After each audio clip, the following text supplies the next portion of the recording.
Cool. Sweet. Alrighty.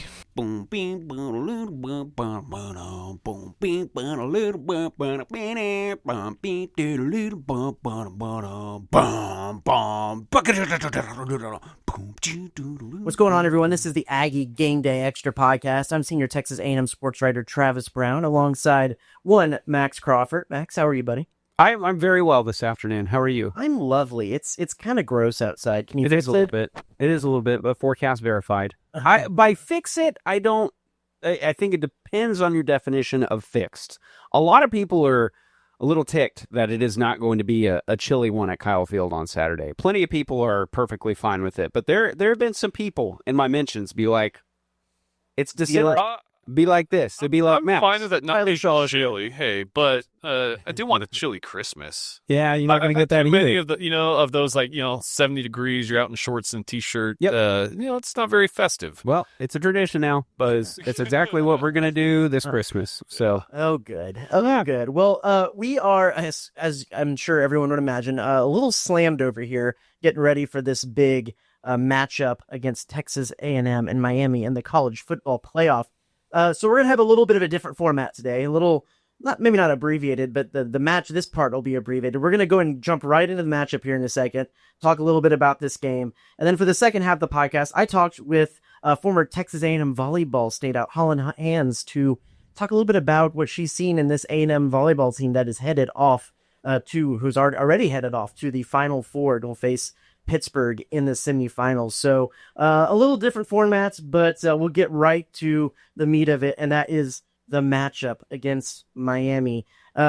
Max, what's your initial feelings on some of this? Because I think I'm gonna come up with some of my thoughts and feelings about this matchup on the fly, because I vacillated back and forth so much. I think very similar vibes. I was excited when we first drew that, and then as I kind of looked a little bit deeper into it, I thought, well, shoot, man, this is a really, really talented team. They've got great receivers. They've got a really decent defense. And so, the more and more you think about it, the more you're like, yeah, this is going to be a challenge. But, it's the playoff. We would have had a tough draw no matter what, assuming we were 7 or worse, right? Unless you get Tulane. Which we can argue that point all day long. There's nothing that hasn't been said about that already, whether or not we should have gotten Tulane or, of course, James Madison, whatever. But yeah, after that, you're thinking, okay, it's going to be Notre Dame, it's going to be Miami, Oklahoma, or Alabama. And I think the most favorable matchup that we could have drawn in that group, believe it or not, is probably Alabama. But and then maybe I would kind of do it a tie between Oklahoma and Miami, mainly because Oklahoma's offense doesn't scare me, but their defense definitely does. And I think Miami has obviously a better offense. I think they have a worse defense, but still a really good one. So I guess mind says, you know what, this is going to be a really close game, and it's probably going to be a possession or two, or a possession deciding for it. Heart kind of says, you know what, let's just flip and roll. It's playoff ball at Kyle Field in December. That's what we were hoping and praying for, if not a bye in the playoffs. So I'm a little bit in the happy to be there department right now, with the caveat of we didn't finish great last season, and we did not finish with a win this season. And so I'm just hoping that there's not a trend that we're going to see of this peaking in October and early November type of deal with Elko teams. And so my heart needs a win, but my heart also kind of expects one. So that's where I'm sitting with that. I think quarterback pressure is the key. Yeah, Tyler, where are you sitting on this? So the closer we got to this week, the more nervous I felt or uneasy for A&M's sake. Because, yeah, the more I looked at the match, I was like, yeah, Miami's stacked and they're talented. And the way it's not like last year, because it was very obvious kind of there's just a literal cliff that the team fell off of. So they didn't do that this year. But when you look at the last few weeks, the last few games, there seems to be a decline in inconsistency in play, at least. You've been a little what's going on here? And so it seems like, well, if A&M's trending in the wrong direction and you're playing a really solid Miami team who, yeah, you already mentioned the receivers and their edge rushers and a capable quarterback, you start to feel a little nervous for A&M. for some reason this weekend, well, not for some reason, but I'm feeling a little bit more almost in favor of A&M because I think this is the best case scenario. Obviously, they wanted the bye and they wanted to go to the SEC title game. Well, they had all this extra rest. What better way to get momentum back than coming back to Kyle Field? Yeah, absolutely. You're back at Kyle Field and a healthy team. Yeah. I think a healthy Le'Veon Moss and a Scooby Williams is out there healthy. I think that could be the difference maker in this game. And a healthy Mario Craver, too. And a health, if you've got your best players healthy, I think that would be the difference in the tipping point. Because I think Le'Veon Moss is a game changer. And Scooby, Mario, all those guys. These guys didn't forget how to play football, right? And they've proven that they can handle coming out of a bye situation and getting healthy and coming back to Kyle Field. I don't think you can understate either of those 2 points, really, because I don't think you can overstate either of those. Sorry, but it's gonna be at Kyle. Sure, it's at 11 o'clock, but I mean it's gonna be flipping rocking in there. And it to me is a situation where I don't want us to come out slow because that's when I think we're in trouble. And A&M has shown that they have the ability to come back and stuff like that, but not against a defense like that. Like Notre Dame's defense got a lot better as the year went along, but their defense obviously did not play very well against us. And I think that's one of the reasons why we were able to come back against them. Obviously South Carolina, but I think we got to get ahead and stay ahead. Yeah, let's dive into some of the numbers here. Total offense, pretty comparable between the two teams. Miami does have a little bit of the defensive edge in this, as we've seen a lot of times when A&M struggled, it's been the season with turnovers and on some rushing defense, to be precise. Scoring defense, Miami's only allowed 13.8 points per game this season. Now that is arguably against a weaker schedule than A&M has faced this year. But the fact of the matter is, when pretty early in the season, before Miami went off to play SMU, I thought Miami was the best team in the country. They were around two. We were like Miami 3, A&M 4 for a little while. I thought Miami was the best team in the country, and then they just didn't put it all together in the middle. They had some injuries, but they certainly have some talent, and it is a matchup that I think when I first saw it, I'm like, okay, the A&M should be able to handle that. And as I've kind of thought about it and percolated on it a little bit more, I'm like, this is going to be a close one.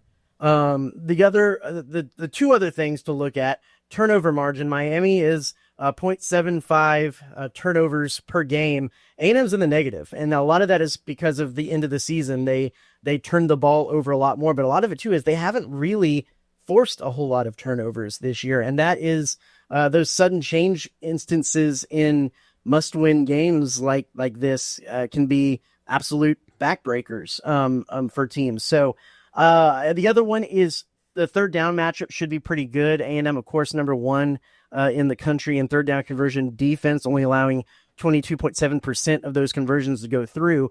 Miami is 20th. They convert at a 47.2 rate.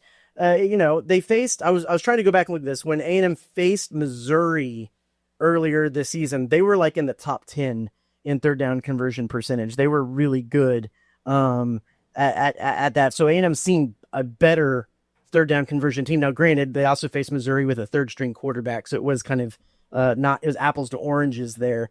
But I like A&M usually winning out in that scenario. They've done a pretty good job of winning out in that scenario so far this season. I don't know. I think Malachi Toney, their freshman wide receiver, who has been just a stud for Miami, is going to be an absolute force and someone to really have to look at and keep an eye on where he is on the field. And Bain, their defensive end, is a pretty salty player on defense. This is going to be as good of a matchup as A&M has seen this season. I believe we had Jay Bateman yesterday saying this is the best offense they're going to see this year. Yeah, and because I don't worry too much about A&M's defense. I mean, you spelled it out. Number one in the nation in that third down defense. So I think they're going to win that third down battle.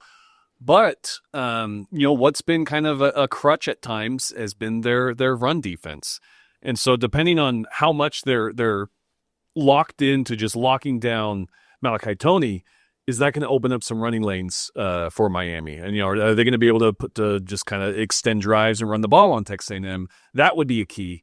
So, yeah, I think that matchup will be very interesting. How much do they go in on, hey, we got to shut down Malachi Toney, but obviously they got other capable pieces everywhere. Yeah.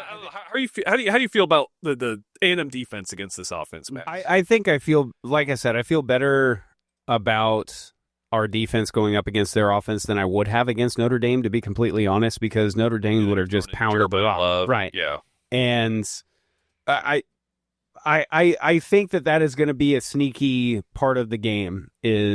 Are we going to see kind of like a Wisner performance where you weren't really expecting that, from the Texas run game in that game, but all of a sudden that became a major factor because we were overcommitted to whatever. And so I think that could be, obviously that's something we don't want to happen, but I think if we get to the position where we're forcing them to do one thing or the other, I like our chances on defense. Is a lot of Miami fans and just like, not Miami homers, but people who think Miami's going to win have been toting Carson Beck's stats like since that last loss, which I forget whether they lost to Louisville or SMU first. But so I think he's thrown 1, maybe 2 picks since that most recent loss. And the first half of the season or whatever it was, he threw so many more. And so I still think the key is trying to make him as nervous as possible. And honestly, I think if that makes us have to take a couple of licks in like a misdirection run play, or maybe overcommitting and trying to get him down and like a sneaky Toney screen, and we take our lumps that way, as long as we don't give up point. Like I think we are going to give up some chunk plays is what that boils down to. I just I like our chances of shutting them down in the red zone. And I think that's where the game is going to be won. I talked about quarterback play and how I really think that's the most important thing. It's whichever quarterback has the better game is especially in the turnover margin, is going to have the winning team. Unless Le'Veon Moss is perfectly healthy and we can just lean on him through the second half, I think the quarterback performance is going to tell the story. But I also think that red zone performance is going to do that. That's why I give us the edge, because Colin Klein is great in the red zone, and our defense is pretty decent in the red zone, at not necessarily at keeping them from scoring points, but allowing field goals instead of touchdowns. I think this is going to be a pretty low-scoring game. Miami likes to run some of those sneaky Toney screen. I think that's the ultimate play call. I want to write up a play that's just called sneaky Toney screen.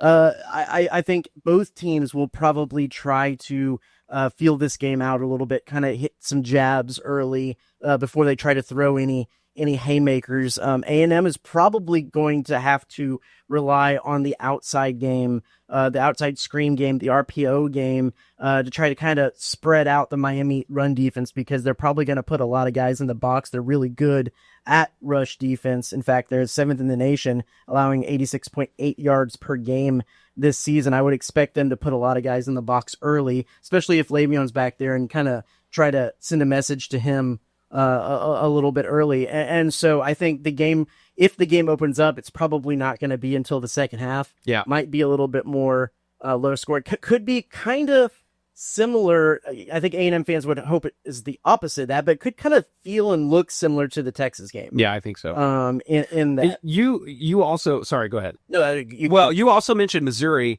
and obviously Missouri's offense is way different than Miami's offense, but I can see it kind of going like that game, except without the separation at the end. And, Ahmad Hardy, sorry. Henry is the UTSA running back that I just still have flashbacks about.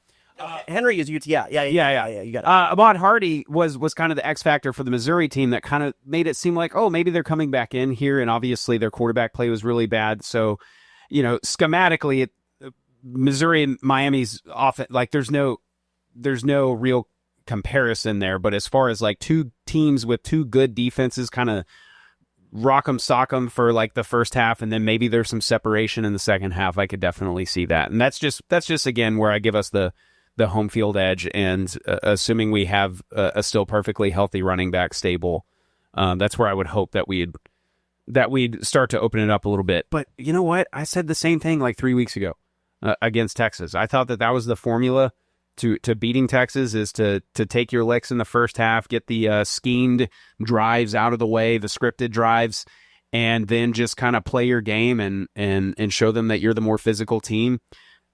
We didn't really have that chance to do that because Texas sustained drives, and we had a couple untimely penalties, and we had a couple untimely turnovers and stuff like that. You know, we've talked about this ad nauseum, but like all of the flaws that we saw pop up at random times was kind of just with an exclamation mark on that second half. I don't really see that happening this time around. Like, I think these players understand the stakes. I think they know that they could, okay? I'm not going to, all right, Travis, they could, they not will, but they could beat any team on this slate. From 1 to 12, they could beat any single one of those teams. I'd agree with that. I think they know that. Obviously, there's been some press clippings that like a lot of Miami fans have been taking run with from what Trey Zune said, and then I think Regis said something the other day that's like, you know, there's your locker room material and stuff like that. Like they are confident. They're going into this game thinking that they can and will win. I think they just need to do that. They got to take care of the ball and go out and just win. Yeah, if it is like that Texas game, because you go back to the Texas game, if Marcel doesn't throw those interceptions and this is big ifs and converts on those, that's a much different game, and they have a chance of winning that thing. Right. So you can't have those untimely turnovers against this Miami team. If you talked about the quarterbacks being the key, you need a game-winning drive. Do you want Carson Beck or do you want Marcel Reed? Yeah. And I think that's a very valid question. Who do you want? That's a very valid question. Carson Beck. I think I want Marcel just because of his additional playmaking ability. And I think I'm going to give Marcel the benefit of the doubt still. Like, Texas was clearly, from a clutch standpoint, I don't know about statistics, but like from a clutch standpoint, that was very clearly his worst game of the season, maybe even like top 3 worst of his career, just as far as like leading the offense to a win. But he's proven that he's more than capable of doing it so many other times that's why I like the home field advantage there. I like the Marcel home cooking. I think he's going to make a mistake or two. He might even throw 2 picks. I think that is a possibility, but it's the reason we lost that Texas game was not necessarily because he threw 2 picks, but it was because he was not able to overcome the mistakes that he made. You could argue we didn't have enough time to overcome those mistakes, but make those mistakes, take the licks, and then go out and like lead an impressive drive. Like he's South Carolina. I'm curious to see if this Marcel is different and more like a kind of early in the season Marcel, because we don't know how much the Heisman voting was weighing on his shoulders. But is this a team that is going to go into this game that they already achieved an 11-1 record? You know, the Heisman was there, but it wasn't. Is it going to be a team that plays a little bit lighter? Now it is the playoffs, so maybe the pressure is on and then some again, but they achieved enough. Is it a team that plays lighter? Is it a Marcel especially that plays lighter? Yeah. Because he's only playing just to win the game. He doesn't need to have style points or a Heisman moment or worry. Someone had asked him once if he's planning on striking the Heisman. Like, he doesn't have to plan that anymore. It's just win the ball game. Go out there and win. And like, that he's coming back next year. So there really is like a nothing to lose standpoint. He's your guy. So yeah, just go out there and win a daggum football game. Let me ask you guys, they had 2 days of press availability this week.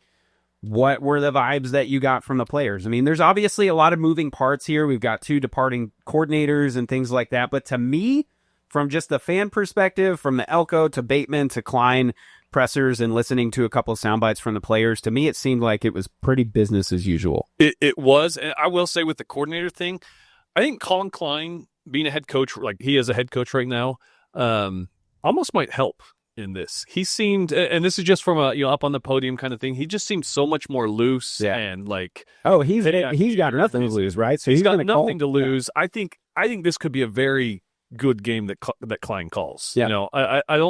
You don't have to worry about his head being in other spaces and stuff like that. Like, he knows what's next, obviously, but why not try and win a national championship on your way out? But that's only going to help him. So I think from that aspect it'll be good. The vibes I got from Elko, honestly, were very, and I think we talked about this a little, very similar before the Texas game, where you didn't want to say too much. Yeah. You just kind of, put your head down. Let's work. Let's go. Kind of players, same thing. Nothing too. I know there's been a lot made out of the bulletin board material. To me, it didn't seem like it was too.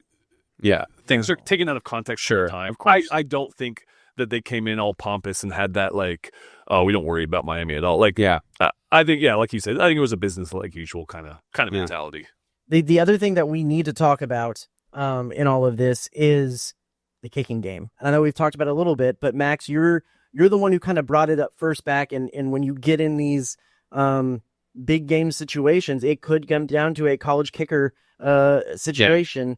And who do you want out there? Oh gosh, I couldn't begin to. I think my gut would tell me just stick with Bond, stick with your guy. Allow him to go out on a good note.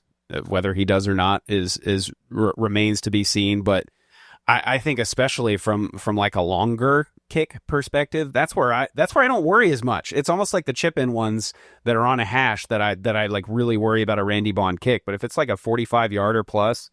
Just let him go out there, trot out and do it. But I do wonder if we do get in those situations where we're in the red zone and it's like a nice 4th and 2 or 3, are we just going to straight up just go for it and not worry about our kicker? I do still think that whenever we get out of the playoffs, I think it's going to be the kicking game that ends up being the reason. I think it's going to be a loss by about 1 to 3 points. And I think it's going to be because we missed 1 or 2 field goals that we probably shouldn't have missed. Hopefully that is not this Saturday. I really don't think it will be.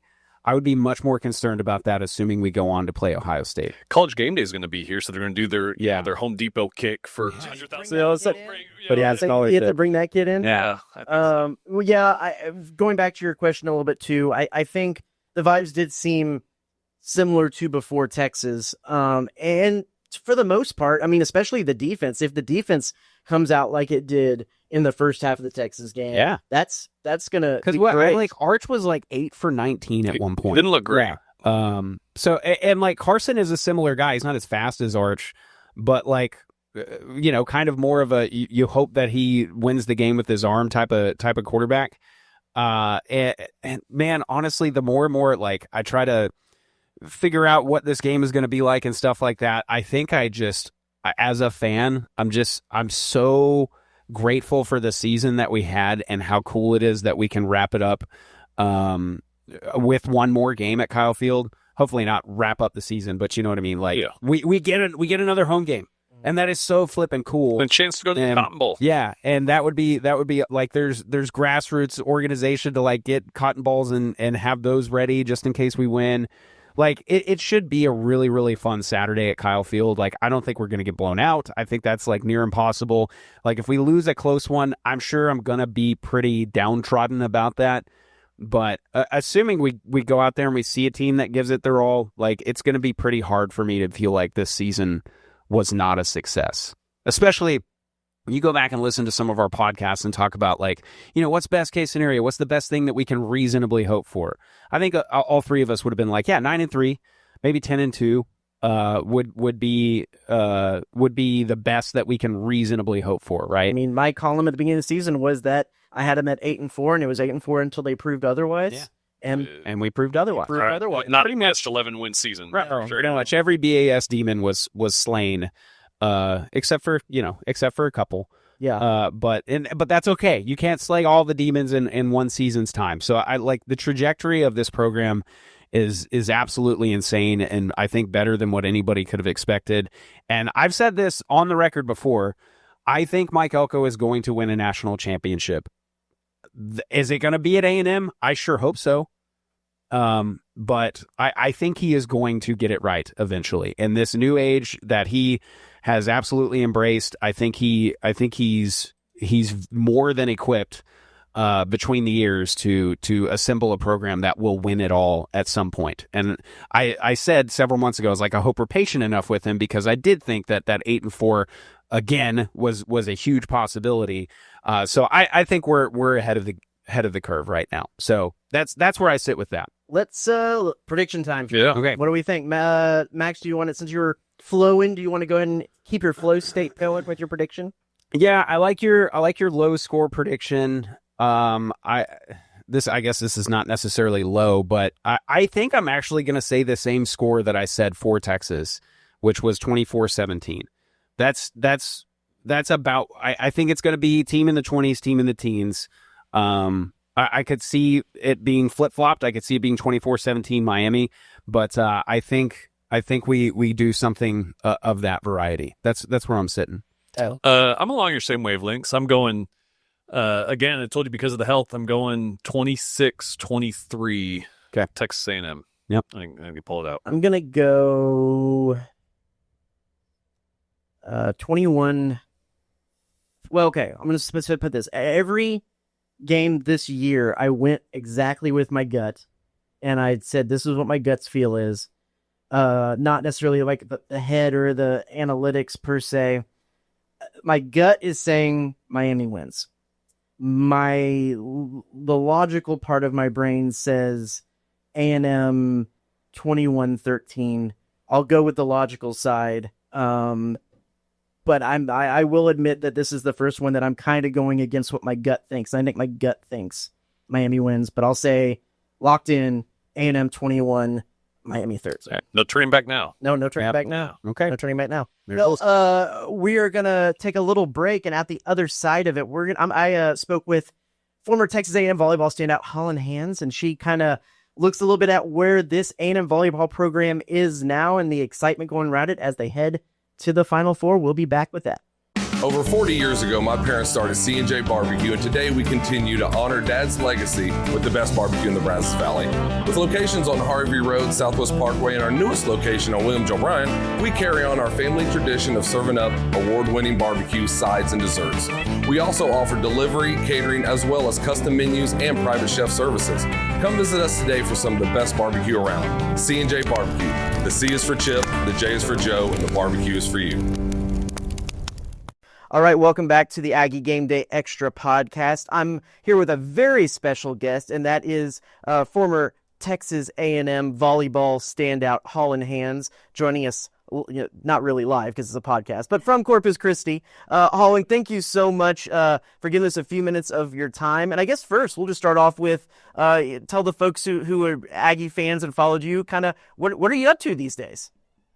Yeah, well, first and foremost, it's great to see you. It's been a while, so I'm grateful to be able to catch up. But yeah, what I'm up to, so I am back in my hometown, Corpus Christi, so kind of made my rounds around Texas, and I got right into coaching after I finished. And so the high school club, college level, and then decided that I wanted to go just take it easy a little bit, and so now I'm just teaching and living life in Corpus Christi. So that's kind of what I'm up to. That's been great. That's awesome. Well, so we've talked a little bit before we started recording here that you've been able to tune into a few of the A&M volleyball games this season. From your perspective, what has just made this group so special? Oh man, there's a lot. I think just first and foremost, just how talented they are. I think that goes without saying what a talented group these group of girls are, and just the elite level that they are playing at right now. And just like the steady progression of how they've been getting better and better throughout the season has been really cool to see them peaking at the right time. But I think also another thing that stands out to me is just the teamwork. I think I loved my teammates, and I can see that with these girls, that they love each other. That they play for each other. They play for their coaches, which is huge. Coach Morrison and the whole staff have just done an excellent job with creating such a solid culture. And so that for me just is so evident, just watching them play for each other, loving each other, but also playing and executing at a really elite level, which is obvious. So yeah, I think this team is really special. And so I love getting to watch it. Yeah, so, I mean, there's a countless number of players almost on this team that have made a huge impact. I know you were a sixth rotation player, but a very good attacking player. What have you seen from Logan Lednicki, Kendall Stowers, even the middle block, Finna, some of these standout seniors that have really kind of carried this thing, and who's caught your eye in particular over these last few games? Yeah, I think just their fearlessness. They are not afraid. They go up and they're just smart. Look at what they do. And so they know how to pound the ball, but they also know how to keep it in play and keep like going. And so I think for me, I'm just seeing smart volleyball, really high execution of volleyball, fearlessness, which is so fun for me to see, just them banging the ball, but also defensively. I'm like, man, they're not just focused on, okay, I'm going to bang some balls, but they're also focused on, okay, let's put up a great block. And they are doing that and they're breaking records. And so, yeah, just all around volleyball, I think. Also, obviously Logan has been the star and it's well deserved. But she is not carrying the whole load, which is really cool. She has help from all around the team. And so Kendall Stowers, I've loved getting to see her just rise to the occasion and, yeah, just execute at such a high level. And so, yeah, and even Emily Hellmuth, I love watching her play. Just her joy has been really cool to see. But, yeah, I think just all around, like they are a well-rounded team, defensive, offensive, serving. I mean, I loved serving. And so for me, that catches my eye. Yeah, so just all around rock solid team. So we talked a little bit about Jamie Morrison and his staff. Yeah, from an X's and O's standpoint, what's kind of the hallmarks of what you've seen from his system that has been so huge, especially going up against a behemoth like Nebraska and being able to take them down in the region finals? Yeah, I think it all starts with the coach, and he has just built such a strong foundation and culture for these girls, and they've bought in, and it's so obvious to see. And I mean, I'm just amazed at his coaching. His coaching style is really cool to see, just his investment in the game and how committed he is on the sideline to every single play. And I think that feeds into the girls. And I think just the speed of their offense has been really cool. Maddie Walk has done an awesome job running the offense, and I think her offensive play is also a great weapon for them to have. And so, yeah, I think just seeing how he's incorporating every single player into the game and not relying so heavily on one, but they're just all committed and incorporating their skills into the game. And so, yeah, I think just all around serving is great. Ava Underwood is just elite defensively, and so blocking is off the charts. And so, yeah, I think just seeing their well-rounded play is really cool. You mentioned how the speed at which the offense plays, and we've heard from Jamie Morrison a lot about having a fast offense. For maybe someone who's new to volleyball, what does that mean, and what can they be looking for when they watch these Final Four games to know about the speed of the offense and how impressive that is? Mm-hmm. Yeah, well, I think it's a big thing, especially getting into these higher level games. That tempo is really going to help teams out. And so it allows the offense to get on the ball before the block gets to the ball. And so I think we're seeing that. Maddie is delivering beautiful sets quick to the outside, and they're able to get on top of it really before the block is able to get formed. And so, yeah, for me, I think that it just really helps the team out whenever they can not only run a quick offense, but execute it. So I think there's difference there. So yeah, I think they're running it and they're executing it, and just all around defense is crushing it. And I think it allows the hitters to feel confident when the defense is behind them, because yeah, they know that they've got their back, so they can go up and pound some balls knowing that defense is right behind them, ready to cover. And so I think just all around the quickness of the offense is good for the offense to just feel confident going to bang some balls. Yeah. So with heading into the Final Four, the team came back and had this big welcome at Reed Arena, and Reed Arena's been full. What is it like as alumni to see kind of what Jamie Morrison and this volleyball team has done for volleyball, and really volleyball as a sport kind of around the country right now? It seems to be really taking off.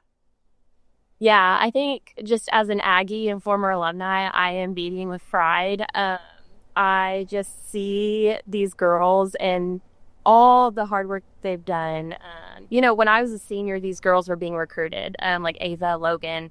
So And so just getting to see them succeed and get the recognition that they deserve has been really cool. And once again, our 12th man proves to be the best fans in the country. I mean, that's a no-brainer, but we're proving that again. And so to be able to see them walk off the bus and celebrate with the fans, it is really, really awesome. Kind of brought me to tears. I love just getting to see Aggie sports succeed, especially my sport, volleyball. So thankful to get to see that, and so proud of them.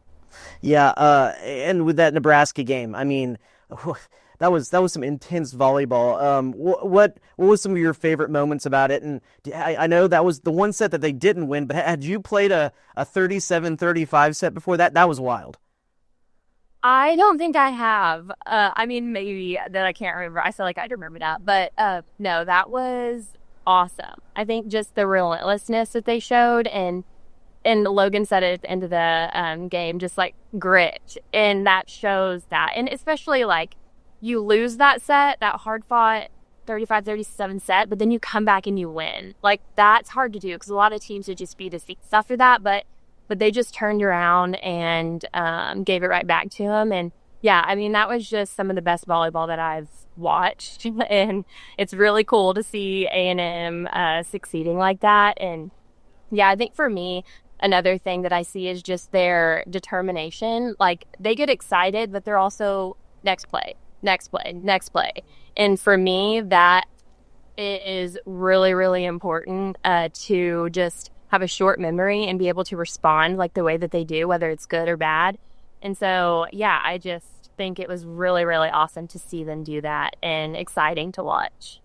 You mentioned it. You were kind of there when some of these seniors were getting recruited. Did you get to host any of them on any official visits or get to know a little bit of them as they were younger, as you're now getting to see how their career unfolded?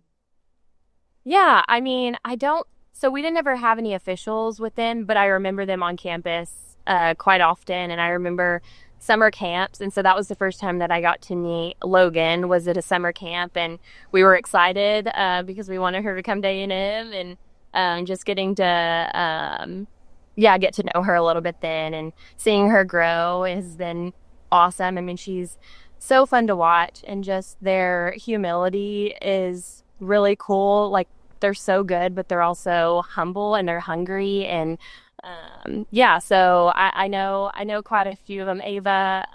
So yeah, it's really, really cool to see them succeed and just see them grow over the years.